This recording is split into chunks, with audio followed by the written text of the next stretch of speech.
안녕하세요. 뉴스에서 자주 보는데 그 속뜻은 좀 놓치기 쉬운 영어 단어 두 개, 리스토어랑 내비게이트에 대해 오늘 좀 깊이 얘기 나눠볼까 합니다.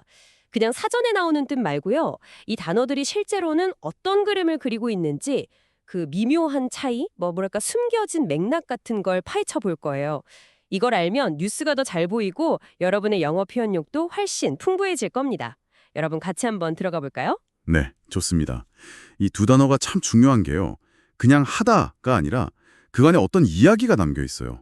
리스토어는 뭔가 잃었다가 되찾는 그런 회복의 드라마가 있고요.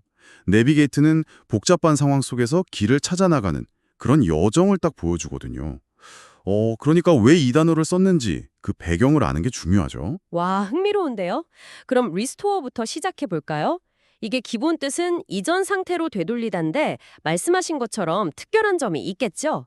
예를 들어서 그 인도랑 캐나다가 2년 만에 외교 관계를 복원, 리스토어 하기로 했다는 뉴스 같은 거요.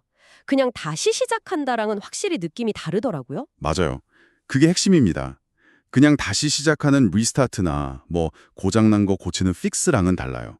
리스토어는 딱 들으면 그 전에 뭔가 좋은 게 있었는데 그게 깨졌구나, 손상됐구나 하는 게 느껴져야 해요. 관계가 틀어졌다거나 건물이 무너졌다거나 아니면 신뢰가 깨진 상황처럼요. 어원을 보면 라틴어 레스타우라레인데 이게 다시 세운다는 뜻이에요. 리가 다시, 스타우라레가 세우다. 그러니까 무너진 걸 이전에 그 온전했던 상태로 되돌리려는 그런 강한 의지나 노력이 담긴 거죠. 그래서 외교관계처럼 좀 중요하고 민감한 문제였으면 그 회복의 무게가 확 실리는 거예요. 이 세운다는 어원이 확 와닿네요. 그리고 재밌는 게요.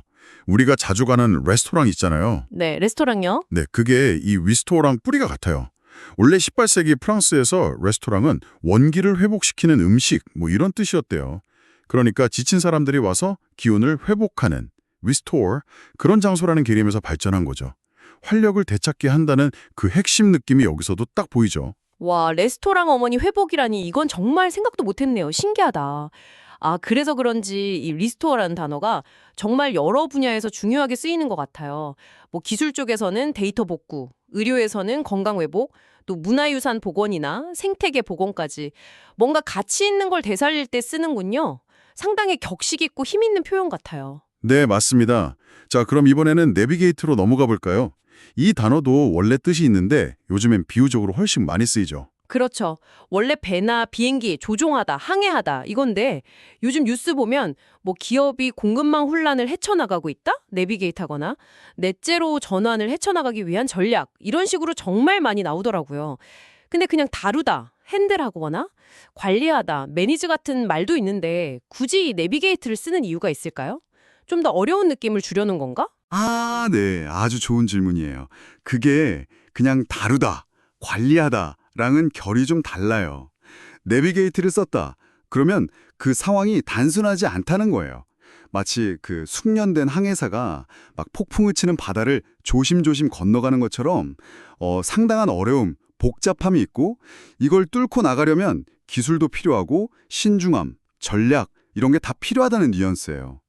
기자가 기업이 위기를 내비게이트하고 있다고 쓰면 이 위기가 정말 거친 바다 같구나. 그런데 이 경영진들이 이걸 잘 헤쳐나가고 있구나. 약간 이런 느낌. 상황의 어려움이랑 대처 능력을 보여주는 거죠. 아하, 상황이 얼마나 힘든지, 그리고 그걸 또 얼마나 잘 헤쳐나가고 있는지를 한 단어로 보여주는 거군요. 마치 내비게이션처럼 길을 찾아가는 그런 느낌이네요. 네, 그렇죠. 어원도 라틴어 나비가레, 그러니까 배, 네비스를 몰다, 아게레에서 왔어요. 옛날부터 항해라는 게 미지의 위험을 뚫고 새로운 길을 찾는 도전이었잖아요. 그 도전의 무대가 이제 실제 바다에서 오늘날의 뭐 복잡한 관료제나 인터넷 세상 아니면 뭐 인간광희 같은 추상적인 바다로 넓어지면서 이 단어의 쓰임새도 같이 넓어진 거죠. 하지만 그 핵심 의미, 그러니까 위험과 불확실성 속에서 방향을 잡고 나아간다는 건 그대로 남아있는 거예요. 와, 진짜 언어라는 게 시대 따라서 계속 진화하는 게 보이네요. 근데 이 단어도 생각보다 우리 주변에서 많이 쓰이지 않나요? 뭐 복잡한 서류 절차를 처리하다, 내비게이트라든가 웹사이트 여기저기 둘러보다, 내비게이트. 아니면 뭐 사람들 사이에 갈등을 잘 풀어가다, 내비게이트 이런 식으로요. 네, 맞아요. 꼭 거창한 위기가 아니더라도요. 물리적인 공간뿐만 아니라 좀 복잡한 시스템이나 절차, 아니면 추상적인 관계 속에서 길을 찾고 어려움을 다루는 거의 모든 과정에 쓸 수 있어요. 자, 그럼 정리를 좀 해보면 리스토어는 뭔가 상실된 후에 다시 회복하고 복원한다는 그런 이야기를 담고 있고요. 내비게이트는 혼란스럽고 복잡한 상황 속에서 능숙하게 길을 찾아 통과한다는 그런 여정을 보여주는 거죠. 이 두 동사는 그냥 행동만 말하는 게 아니라 그 배경과 과정을 아주 함축적으로 보여주는 힘이 있습니다. 여러분, 이제 앞으로 뉴스를 보시거나 영어를 쓰실 때 이 레스토어와 내비게이트가 딱 나오면 그냥 지나치지 마시고 한번 주목해 보세요. 아, 여기서는 어떤 가치가 회복되고 있구나, 또는 아, 이런 어려움을 헤쳐나가고 있구나 하고 그 행간의 의미를 읽으려고 해보시면요. 세상을 보는 눈도 깊어지고 여러분의 영어 표현도 훨씬 더 힘있고 풍성해질 겁니다. 마지막으로 이런 생각도 한번 해보면 좋겠어요. 우리가 그냥 매일 쓰는 다른 평범한 단어들 중에도 혹시 이렇게 숨겨진 역사나 깊은 비유가 담겨 있지는 않을까요? 자, 오늘 배운 표현 중에서 2개를 한번 연습해 보겠습니다. 제가 영어로 2번씩 먼저 읽어드릴게요. Restore confidence. Restore confidence. Navigate the complex process. Navigate the complex process. 자, 이제 같이 따라해 보시죠. Restore confidence. Navigate the complex process. 네, 오늘 restore와 navigate 이 두 단어에 대한 깊이 있는 이야기는 여기까지입니다. 이 동사들이 품고 있는 그 의미의 결을 잘 기억해 두시면 앞으로 영어가 좀 더 입체적으로 다가올 거라고 생각합니다. 다음에 더 흥미로운 주제로 다시 찾아뵙겠습니다.